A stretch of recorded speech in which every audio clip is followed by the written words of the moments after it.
오늘도 어김없이 한 해를 마감하는 마지막 날을 맞이하게 됐습니다. 이 마지막이라는 말은 우리에게 여러 가지 의미를 주는 것 같습니다. 이 마지막이라는 단어가 들어가게 되면은 기쁨이 넘치기보다는 아무래도 아쉬운 마음이 듭니다. 누군가와의 만남이 마지막이라고 한다면은 그 만남이 아쉽게만 그렇게 느껴지게 되고 또 더 이상 함께 할 수 없다는 사실에 마음이 아파오기도 합니다. 하지만 마지막이라는 것이 항상 마지막이지만은 않은 그러한 경우들도 많이 있습니다. 오히려 마지막이 새로운 시작이 되는 그러한 경우도 있습니다. 졸업식을 하면서 섭섭한 마음이 있지만은 졸업을 하고 나면 또 그 다음 과정으로 또 입학식을 하면서 새로운 출발을 하게 됩니다. 또 마지막 만남으로 생각하고 이별을 했었지만은 다시 만나게 되는 그러한 경우도 있고, 그럴 때에는 늘 같이 있었던 것보다 더 큰 기쁨을 누리게 되기도 합니다. 마지막이라고 하는 것은 또한 우리에게 현재라는 시간이 얼마나 소중하고 귀중한 것인가 하는 것을 일깨워주고, 또 이제 새로운 순간을 맞이하게 되는 것에 대한 기대와 또 설레는 마음도 갖게 해줍니다. 이제 얼마 있지 않아서 2025년 새해를 맞이하게 됩니다. 근데 새해가 되면은 어떤 것이 달라집니까? 12월 31일에 떠올랐던 태양과 다르게 1월 1일에 떠오르는 태양은 어떤 특별한 것이 있습니까? 새해가 된다고 해서 특별히 달라지는 것은 없습니다. 새해가 된다는 것은 우리 인간들이 인위적으로 이 날짜를 분할해서 만들어낸 이론적인 구분이고 숫자 표기상의 문제일 뿐입니다. 그냥 날짜가 그렇게 구분이 되니까 기분상으로만 새해가 되었나 보다 그렇게 우리가 느낌의 차이가 있을 뿐이지 실제적으로는 달라진 것은 없습니다. 그렇지만 우리가 이렇게 날짜를 구분해서 살아가는 것은 무엇 때문입니까? 시간상에 아무런 구분 없이 쭉 이어져 가는 것보다는 365일을 주기로 해서 한 번씩 끊어주는 것이 우리에게 유익함이 있기 때문입니다. 새해가 되면 우리들은 지난해에는 내가 이렇게 살았지만은 새해에는 이렇게 살아야 되겠다, 그렇게 새로운 결심으로 출발을 하게 됩니다. 그 결심이 비록 오래 가지는 못한다 하더라도, 그러나 아무것도 결심하지 않는 것보다는 그래도 묵은 해를 보내고 새해를 맞이하면서 새로운 결심과 함께 새 출발을 하는 것이 우리 인생에는 분명히 더 유익함이 있습니다. 그렇지만 아무리 새로운 결심을 하고 또 새로운 마음으로 우리가 출발을 한다고 해도 정말 변해야 할 것이 변하지 않는다고 하면은 새해가 돼도 아무런 소용이 없을 것입니다. 해가 바뀌어도 정작 변해야 할 나 자신에게는 아무런 변화가 없다고 하면은 변한 것은 달력의 숫자일 뿐이고 새해가 되었다는 것은 아무런 의미가 없게 됩니다. 그래서 오늘 본문 말씀을 우리가 함께 살펴보면서 우리가 어떻게 이 새해를 맞이해야 할 것인가 하는 것을 생각해 보려고 합니다. 오늘 본문 말씀은 이른바 금식 논쟁이라고 불려지는 그러한 말씀입니다. 이 본문을 보면은 요한의 제자들과 또 바리새인의 제자들이 금식하고 있었다라는 말씀이 나옵니다. 유대인들은 공식적으로 이 금식이 요구되는 그런 날들이 있었습니다. 속죄 절이라든지 또 불임절 전날이라든지 또 예루살렘 함락을 기념하는 그런 날에 그들은 금식을 했었는데, 금식 문제에 있어서 이 요한의 제자들과 또 바리새인들 간에는 어떤 의견의 불일치가 없었던 것 같습니다. 그런데 예수님과 예수님의 제자들은 달랐습니다. 금식 기간임에도 불구하고 예수님과 제자들은 금식하지 않았습니다. 그래서 사람들이 그 이유를 물었을 때 주님은 혼인집 손님들이 신랑과 함께 있을 때 금식할 수 있느냐, 그때에는 금식할 수 없다는 이런 말씀을 하셨습니다. 유대 풍습에 따르면은 일주일 동안 이 혼인 잔치가 계속되는데, 그때는 금식일이 겹친다고 하더라도 금식할 수 없었습니다. 주님은 이러한 당시의 풍습을 예로 들면서 신랑 되시는 주님이 이 땅에 오셨기 때문에 금식할 필요가 없고 이 신랑을 빼앗기게 되는 날, 주님이 십자가에 못 박히시게 될 그날이 이를 텐데 그때에는 금식하라 이렇게 말씀을 하십니다. 주님은 금식을 제자들에게 요구하지 않으셨습니다. 그렇다고 해서 예수님이 이 금식을 부정하신 것도 아니었습니다. 금식이 적절한 목적과 또 방법으로 이행되는 것에 대해서는 반대하지 않으시지만은 형식적인 금식에 대해서는 예수님이 경계하셨습니다. 바리새인들을 비롯한 유대인들은 금식을 구원의 방편인 것처럼 그렇게 여겼지만은 주님은 구원을 베푸시는 하나님의 아들로서 제자들과 함께 하셨기 때문에 예수님과 함께 있는 제자들은 금식할 필요가 없었습니다. 그러면서 이어서 말씀하시기를 생배 조각을 낡은 옷에 붙이는 자가 없는데 그렇게 하면 새 것이 낡은 것을 당겨서 헤어짐이 심하게 된다. 이런 말씀을 하셨습니다. 이것은 예수님의 새로운 복음과 또 율법적인 그런 낡은 교리가 서로 조화될 수 없다라는 것을 말씀하시는 것이고, 율법주의적인 사고로는 예수님의 살아있는 그 운동력 있는 복음을 감당할 수 없다는 것을 말씀하신 것입니다. 그리고 주님은 새 포도주는 새 부대에 넣는다라는 말씀을 하십니다. 이 말씀 또한 당시 히브리인들의 그러한 생활 풍습을 통해서 비유로 말씀하신 것입니다.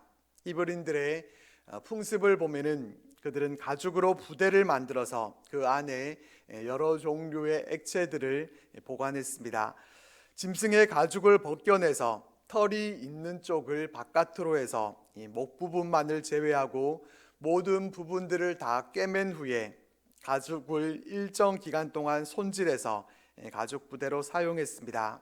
주님은 이렇게 만들어서 사용하던 이 가죽 부대 얘기를 하시면서 새 포도주는 새 부대에 담아야 한다 그렇게 말씀을 하셨습니다.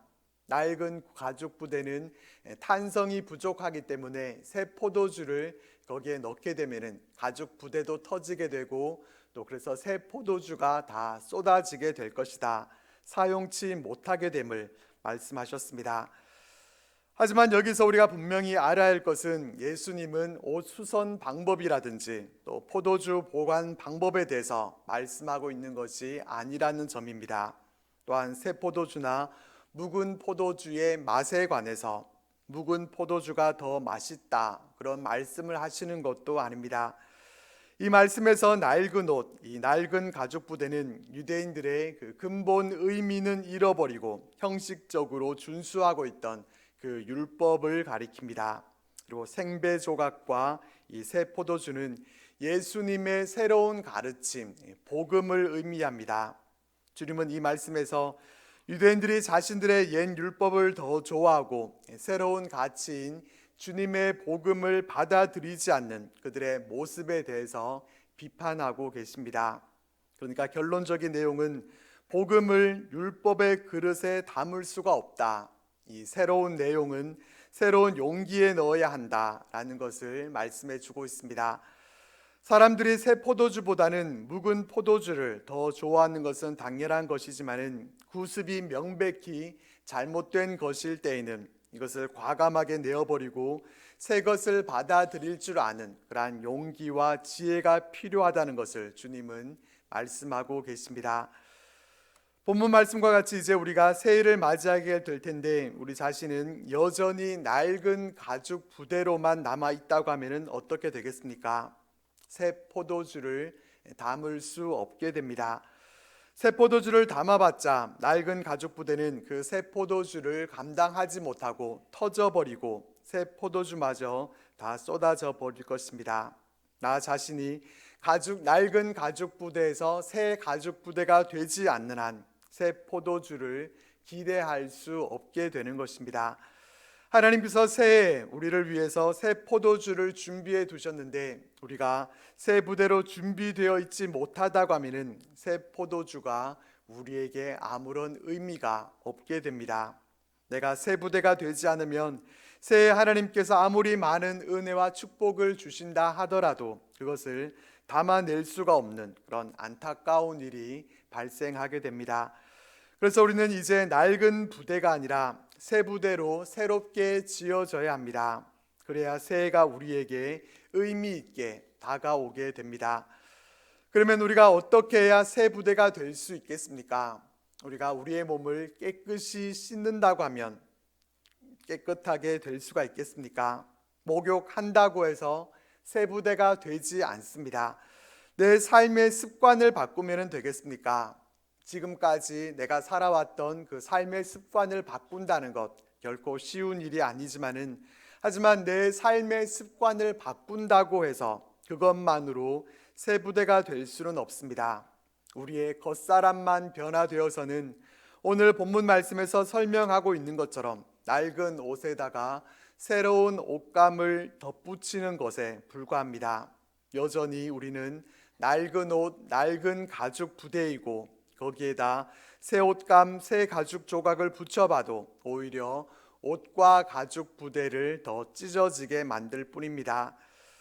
우리의 의식이 변화되고 우리의 가치관이 변화되고 우리의 영혼이 새롭게 바뀌지 않으면은 결국은 새 포도주도 담을 수 없고 결국은 다 잃어버리게 되는 그러한 결과를 낳게 될 것입니다. 비록 지금은 낡은 가죽 부대를 벗어버리고 또 새 부대로 살아가기 위해서 몸부림치는 것이 힘들고 어렵겠지만은 새 포도주를 우리가 기대한다고 하면 고난 너머에 있는 더 큰 영광을 바라볼 줄 안다면은 낡은 가죽 부대를 용기 있게 벗어버릴 수 있어야 합니다. 그러면 속사람이 새롭게 되어서 새 부대가 되려면은 어떻게 해야 되는 것인지 두 가지만 함께 나누려고 합니다. 새 부대가 되려면은 먼저는 형식과 전통이라고 하는 이러한 것보다 더 중요한 것을 붙드는 그러한 신앙이 되어야 합니다. 다시 말씀드리자면은 비본질적인 것보다 본질적인 것을 붙들어야 한다는 말씀입니다. 본질적인 것과 비본질적인 것을 설명드리자면은 이런 것입니다. 오늘 본문 말씀 뒤를 보면은 안식일에 일어난 사건들이 나옵니다. 먼저는 예수님의 제자들이 안식일에 이삭을 잘라 먹은 그 사건이 나오고 또 뒤에는 안식일에 예수님이 병자를 고치신 사건이 나옵니다. 율법에 의하면은 안식일에는 어떤 일도 하지 못하게 돼 있습니다.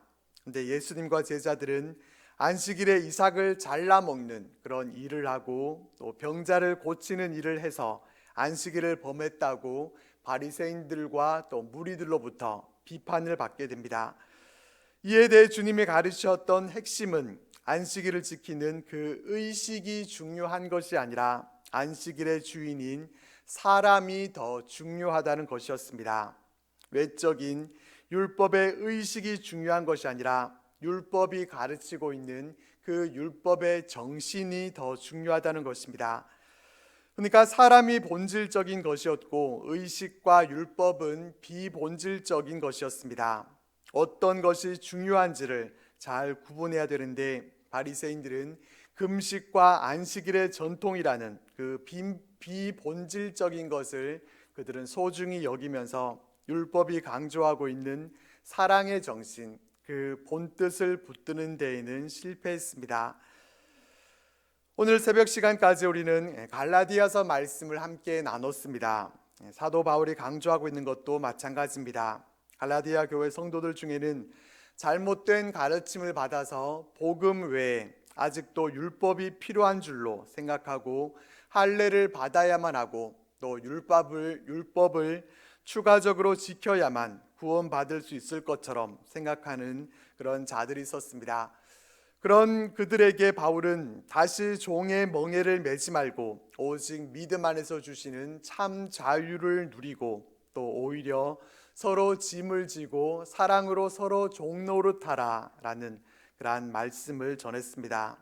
우리가 붙들어야 할 중요한 것은 복음 안에서 주시는 참된 자유함이지 율법의 종으로 매어 사는 것이 아니기 때문입니다. 이처럼 우리는 보다 중요한 것을 붙들어야 합니다.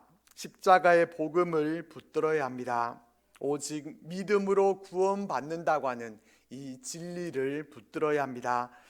복음의 본질에 충실한 신앙인이 되어야 합니다. 율법이 아니라 사람이 중요함을 알고 사람을 살리고 생명을 살리는 일을 우리는 앞세워야 합니다. 우리는 무엇이 우리가 붙들어야 할 본질적인 것이고 또 무엇이 불필요한 비본질적인 것인지를 잘 구분할 수 있기를 바랍니다. 새해가 됐는데도 낡은 가죽 부대의 모습 그대로 나아간다고 하면은 앞서 말씀드린 것처럼 달라진 것은 단지 달력의 숫자일 뿐 아무것도 달라진 것이 없게 되고 새 포도주도 담을 수 없게 될 것입니다. 새해는 무엇이 중요한지를 알고 더 중요한 것을 붙드는 그러한 신앙인들이 되시기를 바랍니다. 더 중요한 것을 붙들 때에 새 포도주를 담는 새 부대가 될 수 있습니다. 그리고 새 부대가 되기 위해 우리에게 필요한 것은 고정관념을 깨트리는 것입니다. 바리새인과 서기관들은 금식과 안식일에 대한 고정관념에 사로잡혀 있었습니다. 그들이 만든 전통을 따라서 왜 금식을 해야 하고 또 왜 안식일을 지켜야 하는지 그 근본 정신은 잃어버리고 그 규정들을 지키는 것만이 자신들이 수행해야 할 중요한 사명으로 알았습니다. 전통으로 지켜오던 그들의 그 고정관념에 사로잡혀서 율법의 정신과 의미는 잃어버리고 그저 겉껍데기만을 붙들고 살았습니다. 옛 관습에 얽매여서 율법을 지키면서도 마음에 전혀 감사와 기쁨이 없었습니다. 그들이 수행하는 모든 율법적인 행위들은 진정에서 우러나오는 것이 아니라 그저 가식적으로 자신들의 신앙을 사람들에게 보여주려고 하는 형식적이고 외식적인 그러한 모습이었습니다. 사람보다 중요한 것은 율법을 지키는 것이다. 율법을 지켜야만 의롭게 될 수 있다.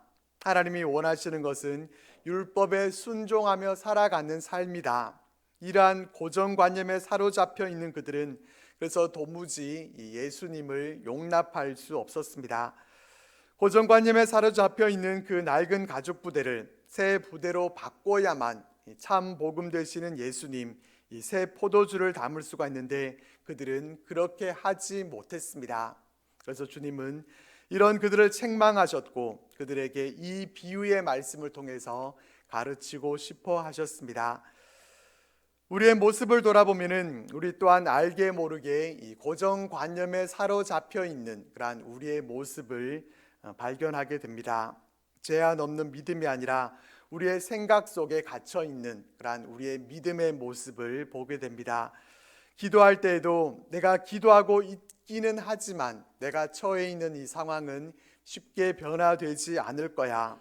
오늘 기도하기 위해서 나오기는 했지만은 당장 기도 응답은 받지 못할 거야. 이렇게 생각할 수 있습니다. 예배를 드리면서도 어제처럼 오늘도 하나님의 전에 나와서 예배 드리기는 했지만은 오늘 갑자기 예배 가운데 성령 임재를 체험하게 되는 그러한 일은 일어나지 않을 거야. 우리는 이와 같이 여러 가지 모습 가운데 제한된 믿음을 갖고 살아갑니다. 우리에게 이렇게 고정관념이 있다는 것은 우리가 여전히 낡은 가죽 부대로 남아있다는 것을 의미하고 그 고정관념을 버리지 않는 한 새 부대가 되는 것은 불가능하다는 것을 의미합니다. 우리는 이러한 고정관념을 믿음으로 깨뜨려 버려야 합니다. 포스벨이라는 높이뛰기 선수가 있었습니다. 이 선수가 1968년 멕시코 올림픽에 출전을 하게 되는데 그때까지만 해도 이 모든 선수들이 높이뛰기를 할 때 그냥 배 쪽으로 해서 이 발을 뛰어넘었습니다. 이 포스벨이라는 선수는 처음으로 배면 뛰기를 시도합니다. 등으로 뛰어넘는 그러한 방식으로 넘었는데 그 모습을 본 사람들은 모두 다 신기하게 여겼습니다. 높이뛰기는 당연히 배 쪽으로 해서 넘어야 된다 그렇게 생각해 왔는데 정반대로 등 쪽으로 넘는 그러한 모습을 보면서 놀랄 수밖에 없었습니다. 배 쪽으로만 넘어야 한다는 그 고정관념을 완전히 깨뜨려 버린 그러한 사건이었는데 포스베리는 자신이 창안한 그 배면뛰기 방법을 통해서 금메달을 자신의 손에 거머쥐게 됩니다. 그래서 그 이후로는 그 배면 뛰기 방식이 아주 정식적인 그러한 방법으로 채택이 됐고, 오늘날에는 한 명도 예외 없이 모든 선수들이 그 포스베리 선수의 방식으로 높이 뛰기를 하고 있습니다. 포스베리 선수가 남들과 같은 그러한 방법으로 높이 뛰기를 했다고 하면은 그저 괜찮은 선수 중에 하나로 그렇게 그치고 아무도 기억해 주는 사람이 없었을 것입니다. 하지만 그는 오랜 세월 동안 고수되어 온 그런 고정관념을 버리고 새 부대를 준비했을 때 새 포도주를 담아낼 수 있었습니다. 그렇기 때문에 우리의 신앙생활에서도 지금까지의 내 모습만 보면서 우리가 고정관념에 사로잡혀 있을 것이 아니라 고정관념을 깨뜨리고 믿음으로 나아가는 우리들이 되시기를 바랍니다. 우리가 그어놓은 그러한 경계선을 뛰어넘고 우리의 고정관념을 깨뜨려서 그것을 깨뜨릴 때에 새 부대가 될 수 있습니다. 말씀을 맺겠습니다. 2024년을 보내고 새해를 맞이하려고 하는 우리들에게 주님은 말씀하십니다. 새 포도주는 새 부대에 넣느니라. 새해를 앞두고 있는 이때 우리는 과연 새 포도주를 담을 준비가 되어져 있는지 우리를 돌아볼 수 있기를 바랍니다. 나를 돌아봤을 때 아직도 내가 본질적인 것보다 비본질적인 것을 추구하고 있고 아직도 잘못된 관념 속에서 벗어나고 있지 못하는 그런 낡은 가죽 부대의 모습 그대로 있다면은 나를 새 가죽 부대로 준비시켜 달라고 그렇게 기도할 수 있게 되기를 바랍니다. 새해는 정말 올바르게 본질적인 것을 추구하고 또 잘못된 고정관념과 같은 그러한 좋지 못한 모습들은 다 벗어버려서 새 부대가 될 수 있기를 바랍니다. 우리가 새 부대가 된다면은 새해 하나님께서 부어 주시고자 하는 그 은혜로운 새 포도주와 축복이 우리들의 것이 될 것입니다. 새해 부어 주실 이 새 포도주를 기대하면서 새 부대를 먼저 준비하는 우리들이 되어서 하나님이 부어 주실 신령한 포도주로 우리가 체험을 얻고 하나님을 찬송하는 우리들 모두가 되시기를 주님의 이름으로 축복합니다. 이 시간에 우리 함께